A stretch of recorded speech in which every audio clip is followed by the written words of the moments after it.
जी जी मुझे भाई। अस्सलाम वालेकुम वालेकुम। सलाम। जी भाई, आप मुसलमान हैं?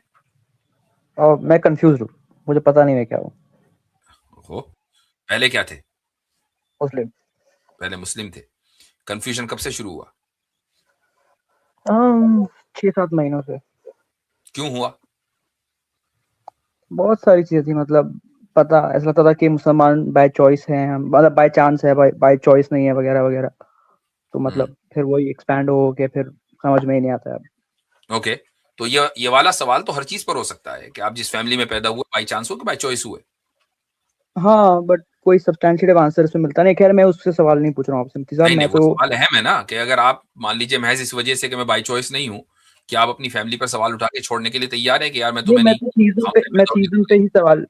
मैं अपने आप को एग्जैक्टली एक एग्नोस्टिक एथियस्ट नहीं बोलता हूँ, बट जो थीज़म के अगेंस्ट आर्ग्यूमेंट्स हैं उनके बारे में कुछ मैं आपसे बात करना चाह रहा था। और जो आर्ग्यूमेंट्स आपने जैसे स्पेसिफिकली आपने डिबेट में जो क्वेश्चन पूछा था जावेद साहब से, उसके ताल्लुक से सवाल पूछना चाह रहा था मैं आपसे। चलें पूछें। तो आपने मुझे साहब आपने कहा था, जावेद साहब से आपने सवाल पूछा था कि इन्फिनिट रिग्रेस ऑफ कॉजेज को। आवाज आवाज कट गई भाई। इन्फिनिट रिग्रेस ऑफ कॉजेस के बाद मुझे कुछ सुनाई नहीं दिया। क्या आप लोगों को आवाज आ रही है इनकी? नहीं, चली गई इनकी हेलो। आवाज।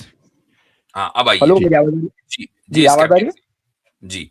अच्छा, एक चीज पूछ लूं, आपकी? आप इंडिया से ताल्लुक रखते हैं कि पाकिस्तान से? इंडिया। अच्छा ठीक है, चलें। जी। जी, तो आपने पूछा था कि इन्फिनिट रिग्रेस ऑफ कॉजेज क्या एक लॉजिकल फैलेसी है या नहीं है।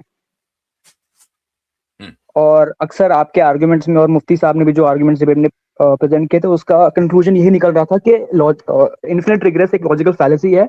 क्योंकि अगर आप कहेंगे कि आपके पहले कुछ था, फिर उसके पहले कुछ था, फिर उसके पहले कुछ था, तो फिर इवेंचुअली आप तक तो आना मुश्किल, मतलब आना पॉसिबल ही नहीं है ना। जी, बोले बोले। जी।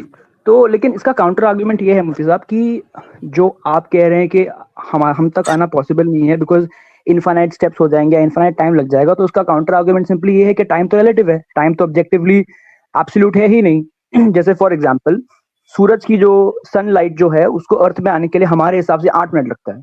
हम्म। लेकिन क्योंकि लाइट जो आ रही है वो कुछ स्पीड ऑफ लाइट में आ रही है, तो उसके लिए टाइम जीरो है। तो सन को हमारे तक पहुंचने के लिए 8 मिनट हमें लगता है। हमारे हिसाब से सनलाइट को अर्थ तक आने के लिए 8 मिनट लगता है। लेकिन अगर आप सिर्फ लाइट के पॉइंट ऑफ व्यू से सोचेंगे तो फिर उसको कोई टाइम नहीं लगता है। तो चूंकि इन्फिनिट टाइम रिग्रेस के सेंस में चूंकि एक लाइट लॉजिकल फैलेसी मुस्तकिल है नहीं। भाई, वो टाइम इसलिए नहीं लग रहा है कि लाइट मुस्तकिल है, उसको आना जाना कहीं नहीं पड़ रहा है। यही कह रहे हैं ना नहीं, आप? आना पड़ रहा है, उसे ट्रैवल करना पड़ रहा है। अर्थ और सन के बीच में जो डिस्टेंस है उसको ट्रैवल करना पड़ रहा है। वो ट्रेवल तो दुनिया को करना पड़ रहा है ना, लाइट तो अपनी जगह है। नहीं, लाइट। मुफ्ती साहब एक बार इस पे आप, मैं चाहूंगा आप क्लैरिटी और भी ले लीजिएगा, दूसरे साइंटिस्ट को अगर आप जानते हो तो उनसे भी ले लीजिएगा कि हम्म। टाइम जो है वो एब्सोल्यूट नहीं है, लाइट ट्रैवल उनकी करती बात है लेकिन आई क्योंकि नो, इसमें किसी साइंटिस्ट से द फास्टर यू ये तो मूव इन बहुत space common the phenomena slower है यू मूव कि इन टाइम। टाइम रिलेटिव है। ये बहुत जी, कॉमन द फिनोमिना है फास्टर कि टाइम जितना आप रिलेटिव है। लाइट की स्पीड से लेकिन नजदीक एक बात जाएंगे बताएं, एक उतना बात ही टाइम बताइए, स्लो हो जाएगा। सुनिए एक सुनिए मिनट सुनिए भाई। सुनिए। होल्ड ऑन, एक जरा ब्रेक लगाएं। मुझे एक बात बताइए, जो मैंने जावेद साहब से सवाल किया कि आपका कोई उस्ताद शायर होगा, फिर उनका कोई उस्ताद शायर होगा, ये सारे के सारे अलग अलग डायमेंशन के थे या सारे उस्ताद शायर इनके इसी डायमेंशन के थे? डायमेंशन से मुराद आपकी यूनिवर्स है। हाँ, इसी यूनिवर्स में, इसी दुनिया में, जहां मेरा और हाँ। आपका टाइम है, या उनका टाइम हम्म। कुछ और था, वो दूसरा वाला टाइम जो यूनिवर्स के बाद प्लैंक टाइम था उसमें थे? भाई इसी टाइम में थे ना?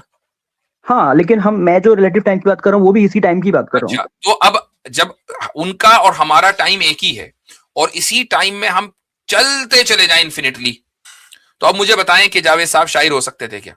इसी उसी एक टाइम को मान लेना, उसी इन रिलेशन टू वही टाइम जो रिलेटिव है जावेद साहब के लिए, वही लेकिन रिलेटिव ये था उनके उस्ताद के लिए, वही रिलेटिव था एग्जैक्टली exactly उनके उस्ताद के लिए, उसी तरह चलते चले जाएं।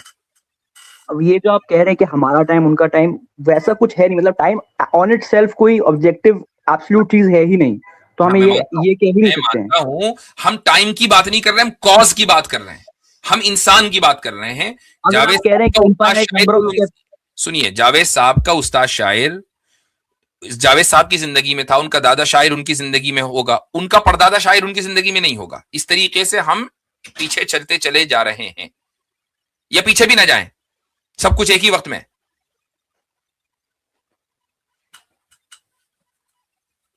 किधर ही चले वक्त गए? में। जी एक ही वक्त में सब कुछ नहीं, लेकिन ये जो आप आर्गुमेंट दे रहे हैं तो शायद बैक पीछे जाना पड़ेगा मेरे हिसाब से। हाँ तो अब जाए पीछे, चलते हैं आपके साथ, डेफिनेटली चलते हैं, हम भी बैठे आप भी बैठे। हाँ ठीक है, तो अब आपको लग रहा है ये इन्फिनिट है, लेकिन क्या पता कोई दूसरे पॉइंट ऑफ व्यू से तो ये शायद 2 मिनट हो रहा क्या होगा। पता, क्या मतलब, ये क्या बात हुई भाई? क्योंकि मैंने बताया ना, जैसे सन को सनलाइट जो है सीधी उसको आने बात के है लिए कि जो सन 1 की बात ही नहीं हो रही है, यहाँ जावेद साहब के उस्ताद की बात हो रही है। वो उस्ताद सन में कोई बैठा है, इस दुनिया में बैठा हुआ है, जावेद साहब इस दुनिया में बैठे हुए हैं। जो टाइम लेकिन उस जावेद साहब के लिए वही टाइम, वही टाइम उनके उस्ताद के लिए, वही टाइम उनके दादा उस्ताद के लिए, और हम पीछे चलते चले जा रहे हैं इसी सेम टाइम में, पीछे चलते चले जा रहे हैं। तो कहीं ना कहीं रुकेंगे या नहीं रुकेंगे? नहीं रुकेंगे तो इन्फिनिट रिग्रेस, इसको आप जो है इसको आप लॉजिकल करके बता दें। जी आप बताता हूँ, जैसे कि आपने कहा कि चलिए ठीक है, मैं मानता हूँ कि आप कह रहे हैं कि दुनियावी जिंदगी की बात कर रहे हैं आपकी, एक मेरी जनरेशन 60 इयर्स की है, फिर 60 इयर्स होगा, फिर 60 इयर्स वगैरह वगैरह होगा, लेकिन उसके बाद में एक टाइम आएगा जहाँ पे इंसान था नहीं, और फिर उसके बाद जो टाइम रहेगा क्या पता वो बहुत कम, आपको लग रहा होगा कि इनफाइनाइट हो, लेकिन फिर वो फाइनाइट हो सकता है, क्योंकि टाइम तो एब्सोल्यूट है नहीं। बोलते रहे। तो मैंने हो गया ना, जैसे अब मैं आप कह रहे हैं चलिए ठीक है, जावेद साहब के उस्ताद चले जाइए, फिर उनके उस्ताद चले जाइए, लेकिन एक टाइम तो आएगा जब पहला इंसान कोई होगा, या ह्यूमन स्पीशीज पहली बार बनी होगी। पहला शायर कोई होगा, पहला को तो माना ना, पहले को मान लिया उन्होंने। पहला शायर होगा, लेकिन पहला शायर तो पहले शायर ने तो दुनिया नहीं बनाई है, उससे हम आई नो, हमने तो हम शेर व शायरी की बात करने चले, उस पहले शायर पहले जो वक्त था, उसके बाद पहला इंसान होगा। जी जी, पहला इंसान होगा जी। उस पहले इंसान से पहले कोई उसका कॉज होगा, हाँ, और उसका टाइम हमको पता नहीं होगा। हाँ, लेकिन वो इनफाइनाइट नहीं है, वहां पे तो आप वहां पे आर्गुमेंट आप नहीं डाल सकते हैं। वेट, जो पहला कॉज होगा जिसको हम फर्स्ट कॉज कह लेते हैं, उसको आप फाइनाइट मानते हैं कि इनफिनिट? इनफाइनाइट स्टेप्स हो सकते हैं ना, मतलब मैं फाइनाइट कॉज के लिए मैं कोई डिसएग्रीमेंट नहीं कर रहा हूँ, लेकिन इनफाइनाइट भी तो हो सकता है, क्योंकि टाइम अगर आप कह रहे हैं एब्सोल्यूट नहीं है। भाई मैं तो खुद ही कह रहा हूं कि फर्स्ट कॉज इनफिनिट है। हाँ तो ठीक है, फिर तो हम अग्रीमेंट पे आ गए, तो फिर तो आप अपने आर्गुमेंट के खिलाफ बात कर रहे हैं। नहीं, बिल्कुल नहीं कर रहे। फर्स्ट कॉज को जिसको हम खुदा मानते हैं, हम तो उसको लामहदूद बोलते हैं। लामहदूद का मतलब इनफिनिट है, वो टाइम और स्पेस में है ही नहीं, मुकैयद। इसमें एग्रीमेंट कहां हुआ? हम कहां गए उसे आर्गुमेंट के खिलाफ? हम ये कह रहे हैं, सुनिए, जावेद साहब का आर्गुमेंट ये था कि आप इस दुनिया को, इस यूनिवर्स को ही इटर्नल और इन्फिनिट मान लो। क्यों मान ले भाई? वहां मान सकते हैं, क्योंकि मैंने आपको बताया अभी, जैसे कि अभी आपने कहा।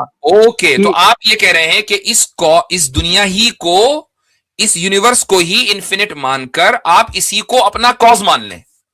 नहीं, मैं ये नहीं कह रहा हूं, मैं ये कह रहा हूं कि हम मेरे यहाँ पे आने से पहले इनफाइनाइट स्टेप्स पहले लिए जा चुके हैं, और वो इनफाइनाइट स्टेप्स लेने के बावजूद भी हम एक लॉजिकल स्टेप्स लिए जा चुके हैं। What does that mean?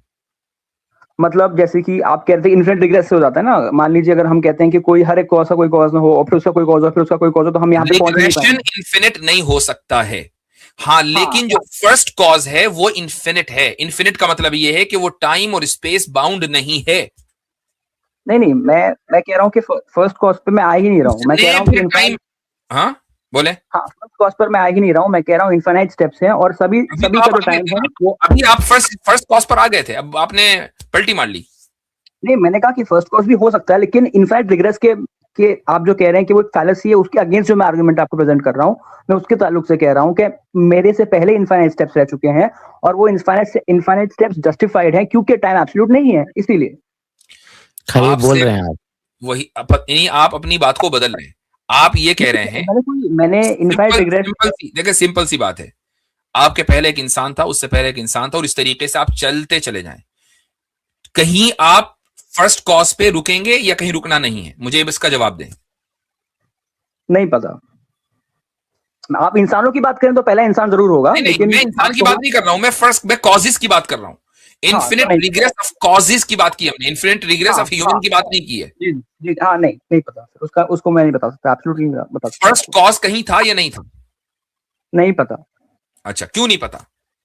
क्योंकि देखिए, एक आर्गुमेंट तो हो सकता है कि पहले कोई फर्स्ट कॉज था, उसके बाद में सारे अनकॉज्ड कॉज था, उसके बाद में सारे कॉजेज हुए, वो ठीक है, लेकिन वही तो मैंने जो मैं आपको भी आर्गुमेंट दे रहा हूँ कि टाइम एब्सोल्यूट नहीं है, टाइम रिलेटिव है, तो वो तो जस्टिफाई कर सकता है ना इनफाइनाइट स्टेप्स को मेरे पहले। भाई कैसे, मुझे बताएं, समझाएं इसको। बट मैंने बताया ना आपको, जैसे कि अब मैं अगर मैं कहूँ मैं 60 साल पहले जाऊंगा तो मेरे एक पीढ़ी आएगी, फिर आप 60 साल बाद जाएंगे फिर एक पीढ़ी आएगी, फिर आप 60 साल पहले जाएंगे फिर एक पीढ़ी आएगी। अच्छा चलो एक बात बताएं, टाइम के रिलेटिव होने के लिए आपका एग्जिस्ट करना जरूरी है या नहीं?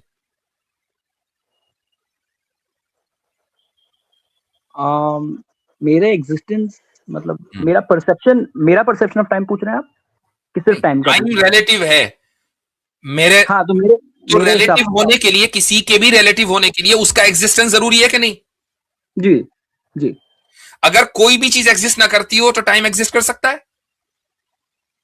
अगर कोई भी चीज एग्जिस्ट ना करती हो तो टाइम एग्जिस्ट, आप कह रहे हैं अगर स्पेस एग्जिस्ट ना करता हो तो टाइम एग्जिस्ट कर सकता है? ये मैं कह रहा हूं कोई भी चीज अगर एग्जिस्ट ना करती हो, ना मैं, ना आप, ना दुनिया, ना पार्टिकल, ना एटम, ना कुछ, टाइम एग्जिस्ट करेगा?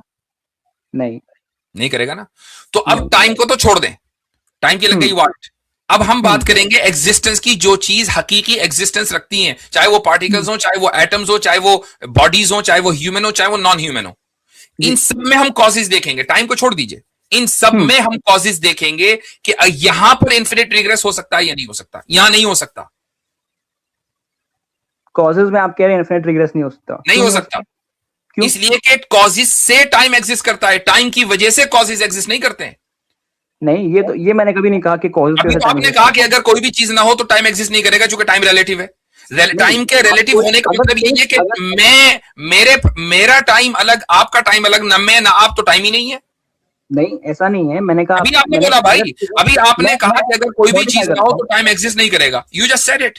मैंने कहा अगर स्पेस ना हो तो टाइम एग्जिस्ट ना करेगा। अभी आपने कहा कि कोई भी चीज अगर ना हो, कोई भी चीज अगर ना हो, चलो मैं कहता हूं कुछ भी ना हो, स्पेस ना हो, अच्छा मैं कहता हूं चलो खाली स्पेस है, ना मैं ना आप, कोई नहीं है, कोई इंसान, कोई चीज, कोई मखलूक नहीं है, बस खाली स्पेस है, तो फिर एग्जिस्ट करेगा टाइम। तो टाइम उसमें स्पेस में एग्जिस्ट करेगा। तो ये टाइम कैसा रिलेटिव है भाई? रिलेशन को समझने के लिए मेरा और आपका होना जरूरी है नहीं? रिलेटिव नहीं हो सकता ना। हाँ जी, रिलेटिव नहीं हो सकता।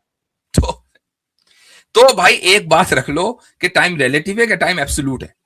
अगर टाइम रिलेटिव है तो वो एग्जिस्ट नहीं करेगा, उसमें हमारा होना जरूरी है, तभी तो हम समझेंगे कि रिलेटिव है। अच्छा, हमारा होना जरूरी है टाइम रिलेटिव होने के लिए? हाँ, रिलेटिव होने के लिए तो हमारा होना जरूरी है जी। अभी ताजा हो रही है सारी चीजें। जब रिलेटिव होने के लिए हमारा होना जरूरी है तो टाइम हमसे है, हम टाइम से नहीं है। अच्छा, समझ में आया? अब नहीं इतना मुझे ठीक है, मैं आपको इसको मैं एज अ सैटिस्फैक्टरी आंसर मानता हूं। आप कह रहे हैं टाइम की एग्जिस्ट करने के लिए हमारा एग्जिस्टेंस जरूरी है, हमसे है टाइम, क्योंकि time in relation to us. Relative का मतलब क्या है? In relation to us. Time हमसे है, हम टाइम से नहीं है। ठीक है मुफ्ती साहब, मैं इसको बस खाली मैंने तो 2 सवाल थे, 1 सवाल तो आपने जवाब दे दिया, ठीक है, थैंक यू फॉर दैट।